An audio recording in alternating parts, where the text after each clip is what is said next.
एक मेल और एक फीमेल के बीच में जब ऑक्सप्रिन होती है, इंटरकोर्स होता है, तब एक सेक्सुअल ग्रेटिफिकेशन मिलता है। उस ग्रेटिफिकेशन मिलने की प्रोसेस में और फिर उस ग्रेटिफिकेशन में कुछ गड़बड़ी आए तो पैदा होता है साइकोसेक्सुअल डिसऑर्डर। अब आज आप देखेंगे साइकोसेक्सुअल डिसऑर्डर क्या होता है, उसमें क्यों क्या इटियोलॉजी है, उसके टाइप्स देखेंगे और ट्रीटमेंट देखेंगे। सबसे पहले देखते हैं definition. Psychosexual disorder is the condition which characterise by disturbance in preference, identity, behaviour, developmental and sexual dysfunction. वो जो पर्सन होता है उसकी प्रेफरेंस में, उसकी चॉइस में गड़बड़ी आ जाती है। वो अपने आप को या फिर अपने आसपास वालों को पहचानने में कुछ गड़बड़ी आ जाती है। उसका बिहेवियर गड़बड़ा जाता है। डेवलपमेंटल एंड सेक्सुअल डिसफंक्शन, वो जब स्कूलर एज में या फिर एडल्ट एज में होता है तब वो उसका डेवलपमेंट में कुछ गड़बड़ी आ जाती है, या फिर वो सेक्सुअल डिसफंक्शन में आ जाता है उसको चॉइस में या फिर उसके अनप्लीजेंट इवेंट के कारण ऐसा होता है। अब हम देखेंगे उसकी इटियोलॉजी। तो उस पहले आता है physical factor. Physical factor like anomalies, उसको जन्मजात कोई खोड़ खापन या फिर बाय बोर्न एनोमलीज होगी, या फिर उसको स्कूलर एज में या फिर कोई और एज में एनोमली हो जाएगी। इरिटेशन, उसको सेक्सुअल इंटरकोर्स के दरमियान इरिटेशन होगी। फीलिंग या फिर थॉट्स आएंगे सेक्सुअल इंटरकोर्स के दरमियान। नेगेटिव फीलिंग होगी। सेम फॉर बॉडी, उसको अपनी बॉडी पसंद नहीं होगी, या फिर उसकी बॉडी अपनी बॉडी से वो शर्मा जाती है, या फिर वो मेल अपने बॉडी को पसंद नहीं करता है। अनप्लीजेंट इवेंट, कोई उसके साथ ऐसी घटना घटती है जो उसको पसंद नहीं है, ऐसी घटना या फिर सेक्स रिलेटेड ऐसी घटनाएं हो सकती है फिजिकल फैक्टर्स में। सोशल फैक्टर देखेंगे तो हम पहले ऐसे ट्रॉमेटिक इवेंट, कोई ऐसा ट्रॉमा हुआ है या फिर सेक्सुअल इंटरकोर्स के दरमियान कुछ ऐसी इवेंट हुई है जो उसको पेन स्टिमुलेट याद करा देती है, पुरानी याद आ जाती है। बिहेवियर ऑफ पार्टनर का कोई ऐसा अनप्लीजेंट बिहेवियर होता है। सेक्स फियर, स्ट्रेस, उसको सेक्स से फियर या फिर स्ट्रेस में होता है। जब वो पर्सन कोई स्ट्रेस से गुजर रहा होता है तब उसको सेक्सुअल ग्रेटिफिकेशन में प्रॉब्लम आती है। तो ये सारे सोशल फैक्टर्स। अब देखेंगे साइकोपैथोलॉजिकल फैक्टर्स। साइकोपैथोलॉजिकल फैक्टर में अनएट्रैक्टिव पार्टनर, जब अपना पार्टनर को हम उसको लगता है कि हमारा पार्टनर अनएट्रैक्टिव है, वो उसको पार्टनर को वो हीरो जैसा या फिर हीरोइन जैसा वो इमेजिन करता है, वैसा नहीं होता है। नेगेटिव इमोशन होते हैं उसके थॉट या माइंड में। स्ट्रेस या फियर, कोई स्ट्रेस से गुजर रहा है या फिर कोई फियर है, या फिर सेक्स के प्रति ही उसको स्ट्रेस है, ऐसा कुछ होता है, तब वो सेक्सुअल ग्रेटिफिकेशन में वो ग्रेटिफिकेशन नहीं ले पाता है या फिर ग्रेटिफिकेशन में कम ज़्यादा होता है। इसके कारण साइकोसेक्सुअल डिसऑर्डर पैदा होते हैं। अब उसके हम टाइप्स देखेंगे। उसके 4 टाइप्स में डिवाइडेड है। Identity disorder, paedophilia, paraphilia, sexual development और सेक्सुअल डिसफंक्शन। अब पहला देखेंगे जेंडर आइडेंटिटी। वो पर्सन अपने फिजिकल जेंडर को आइडेंटिफाई नहीं कर सकता है। वो क्या है, वो मेल है तो मेल की तरह होना चाहिए, या फिर फीमेल है तो फीमेल की तरह होना चाहिए। वो खुद को आइडेंटिफाई नहीं कर सकता है, या फिर उसको आसपास वाले या फिर जो कोई असेसमेंट कर रहा है वो आइडेंटिफाई नहीं कर सकता है। उसको हम जेंडर आइडेंटिटी डिसऑर्डर कहते हैं। पहले आता है ट्रांससेक्सुअलिज्म, कि वो अपने सेक्स से संतुष्ट नहीं होता है, वो अपने सेक्स को पसंद नहीं करता है, उसको अपोजिट सेक्स ज़्यादा पसंद आता है। तब वो दूसरे सेक्स की कैरेक्टरिस्टिक को एक्वायर कर लेता है, उस दूसरे सेक्स की कैरेक्टरिस्टिक को अपने अंदर समा लेता है। और जैसे कि कोई मेल है, उसकी आवाज़ मेल की तरह ही है, फिर भी वो फीमेल की तरह आवाज़ में बोलेगा, फीमेल की तरह चलेगा। कोई फीमेल है तो मेल की तरह चलेगी, या फिर अपनी बॉडी को मस्कुलर दिखाएगी। ऐसे कैरेक्टर्स को जब कोई एक्वायर करता है तब हम कहते हैं ट्रांससेक्सुअलिज्म। फिर आते हैं जेंडर आइडेंटिटी।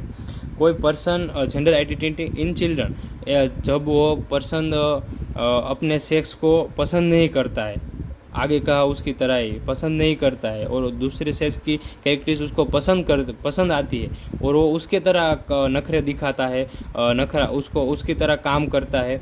वो जब ऐसा कुछ होता है, वो भी चाइल्डहुड में, तब हम उसको कहते हैं gender identity disorder of childhood. Dual identity disorder, dual identity, जब कोई पर्सन एक के साथ दो आइडेंटिटी में जी रहा है, मानो कि कोई मेल है, वो थोड़े टाइम की तरह मेल की तरह दिखावा करता है, फिर थोड़े टाइम के लिए फीमेल बन जाता है, फीमेल की कैरेक्टरिस्टिक्स को अपना लेता है, तब वो पर्टिकुलर टाइम के लिए, टेम्पररी बेस के लिए वो दूसरे सेक्स में ट्रांसफ़र हुआ है। इसको हम कहते हैं ड्यूअल आइडेंटिटी। वो परमानेंट उसको डिज़ायर कोई भी कुछ नहीं है, वो परमानेंट कभी अपनी कैरेक्टरिस्टिक्स को चेंज नहीं करेगा, वो शॉर्ट टाइम टर्म के लिए चेंज करता है। इसको हम कहते हैं ड्यूअल आइडेंटिटी। इंटरसेक्सुअलिटी, एनाटॉमिकल और physiological features of opposite sex. जब किसी मेल के पास ऑपोजिट सेक्स के फीचर प्रेजेंट होते हैं, वो अपने मन से नहीं कर रहा है, उसके पास है, वो उसको कुछ नहीं कर सकता है, उसकी आवाज़ लड़कियों जैसी है, उसकी चाल लड़कियों जैसी है, या फिर कोई फीमेल का बॉडी स्ट्रक्चर फीमेल जैसा है, तब हम उसको कहते हैं इंटरसेक्सुअलिटी। पैराफिलिया, प्रेफरेंस, जब कोई पर्सन का प्रेफरेंस गड़बड़ा जाता है, उसकी चॉइस गड़बड़ा जाती है, तब हम पैराफिलिया वाले टाइप्स में उसको डालेंगे। उसमें पहला आता है फेटिज्म। उसको ऑब्जेक्ट से ग्रेटिफिकेशन मिलता है, मानो कि उसको अपने पार्टनर्स के हेयर हो गए, ग्लोव्स हो गए, अंडरगारमेंट्स हो गए, क्लॉथ्स हो गए, ऐसी चीज़ों से उसको सेटिस्फिक्शन मिलता है।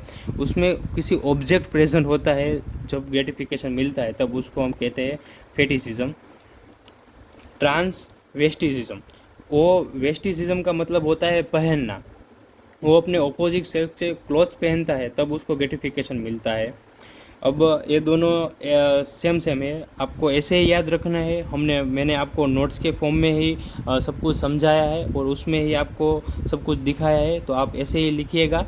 और एग्ज़ाम के टाइम में आप इसको डीप में लिख सकते हैं, या फिर 10 मार्क्स में या फिर 5 मार्क्स में पूछा जाता है। 2 मार्क्स में पूछा जाए तो आप थोड़ा थोड़ा ही लिखिएगा, इसमें से कुछ ये जो मेन पॉइंट है ये लिखिएगा, उसमें एक दो पॉइंट लिख दीजिएगा और ट्रीटमेंट लिख दीजिएगा। अब देखेंगे सेक्सुअल मिसोजिज्म।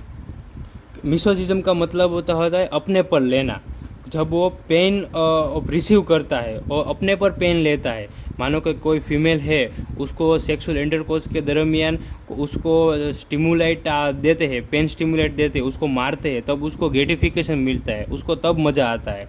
सेक्सुअल सैडिज्म, फोर्थ है सेक्सुअल सैडिज्म। इसमें हम देखेंगे कि वो किसी अपने पार्टनर को या फिर अपोजिट सेक्स को पेन देगा, तो ही उसको आनंद मिलेगा, तो ही उसको ग्रेटिफिकेशन मिलेगा, तो ही उसको मज़ा आएगा।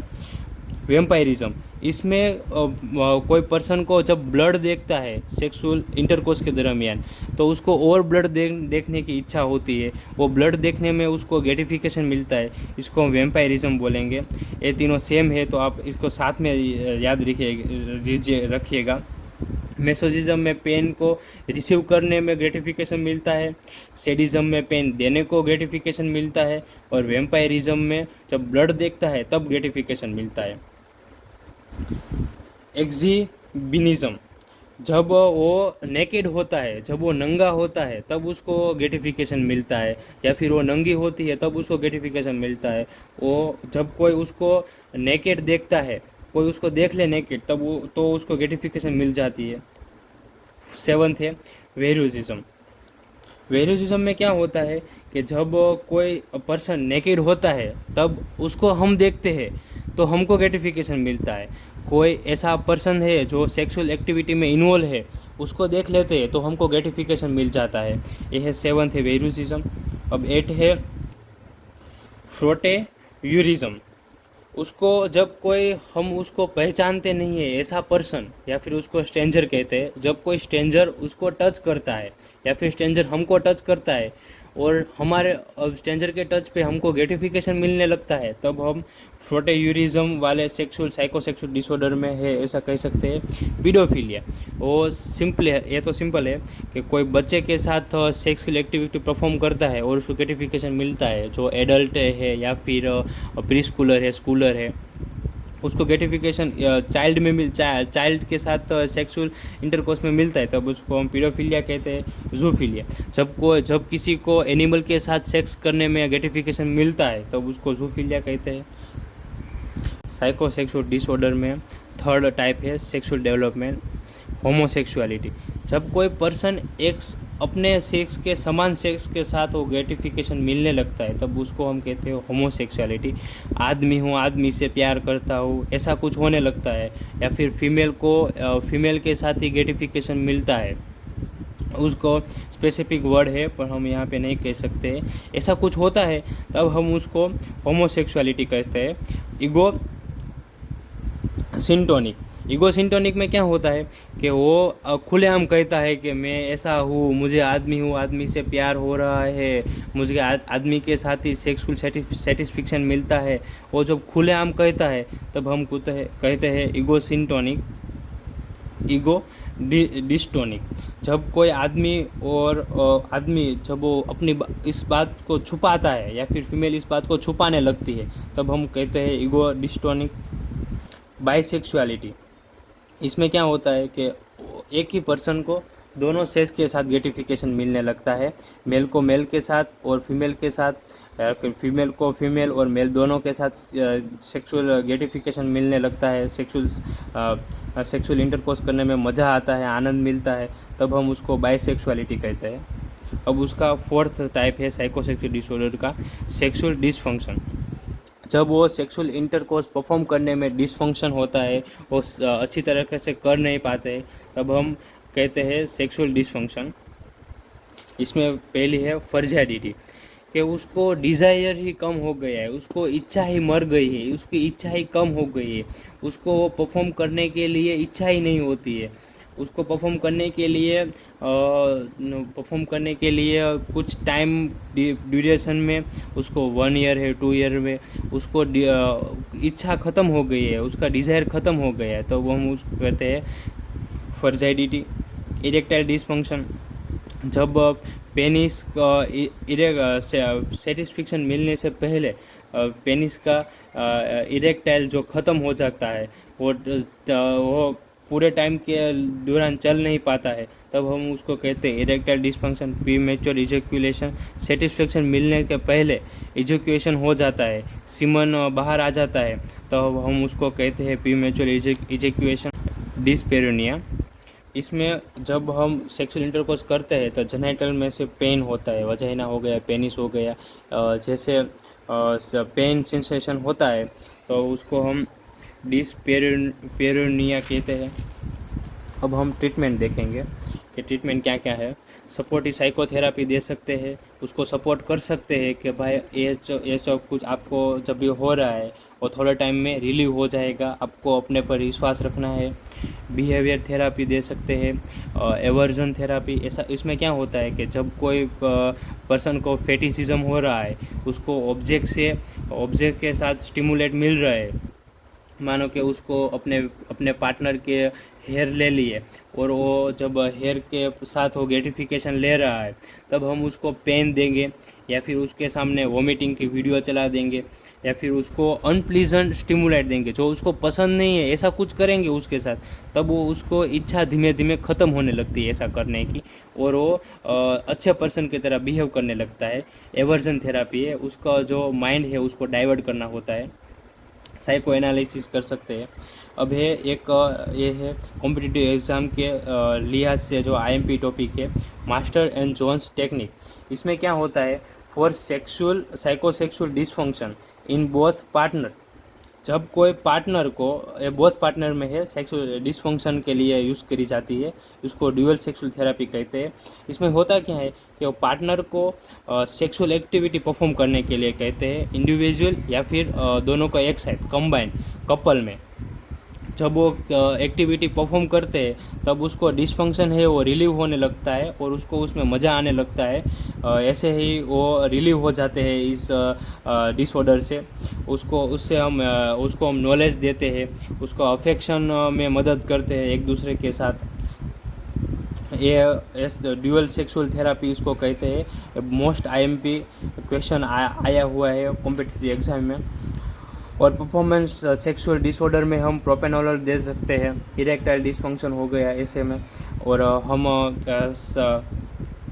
हम मेडिसिन दे सकते हैं, एंटी साइकोटिक मेडिसिन हो गई। सो यही है। Thank you.